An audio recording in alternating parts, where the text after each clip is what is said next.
Lu tahu nggak, ada satu penulis jenius yang bikin dunia ketawa lewat cerita absurd, tapi hidupnya sendiri justru penuh kegelapan karena ketakutan. Namanya Nikolai Gogol. Dia adalah orang yang membuka jalan sastra Rusia modern. Tapi ironisnya, dia sendiri takut pada karyanya, takut pada Tuhan, dan takut pada dirinya sendiri.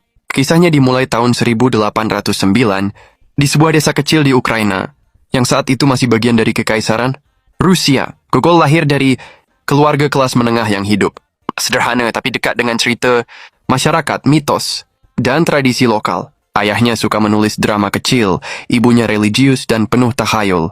Dari kecil, Gogol tumbuh di antara cerita lucu, legenda mistis dan ketakutan akan dosa, kombinasi yang nanti membentuk seluruh hidup dan tulisannya. Sebagai anak sekolah, Gogol bukan jenius akademik. Dia pendiam, canggung, sering merasa dirinya beda dan tidak pantas. Tapi satu hal yang menonjol yaitu imajinasinya liar. Dia suka mengamati orang, meniru tingkah laku mereka, lalu mengubahnya jadi cerita. Sejak muda, dia sudah paham satu hal, manusia itu lucu tapi juga tragis. Saat remaja, dia pindah ke Saint Petersburg, ibu kota Rusia. Disinilah realitas menghantam keras. Gogol datang dengan mimpi besar, tapi kenyataannya dia kekurangan, kesepian, dan gagal. Karya pertamanya ditertawakan pembaca. Dia malu luar biasa, sampai membeli semua salinan, bukunya sendiri dan menghilangkannya. Ini bukan tindakan dramatis, ini rasa malu ekstrim. Tapi dari kegagalan itu, lahirlah Gogol yang sebenarnya. Dia mulai menulis tentang dunia. Yang dia kenal seperti karyanya The Overcoat dan The Nose bukan sekadar cerita lucu. Itu sindiran tajam tentang manusia yang kehilangan martabat dalam lingkungan negara. Dari sinilah penulis-penulis besar seperti Dostoyevsky bilang, kami semua keluar dari mantel Gogol.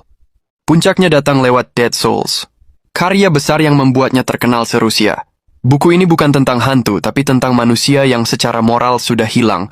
Gogol ingin menulis trilogi besar, kisah dosa, pertobatan, dan keselamatan Rusia. Tapi disinilah tragedi dimulai. Semakin terkenal, Gogol semakin gelisah.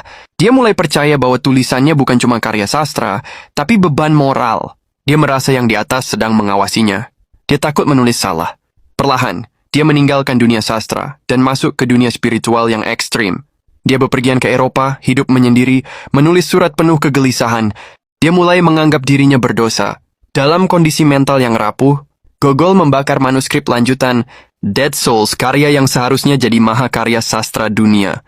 Dia malah menghilangkan apa yang dunia tunggu darinya. Gogol tenggelam dalam ketakutan religius.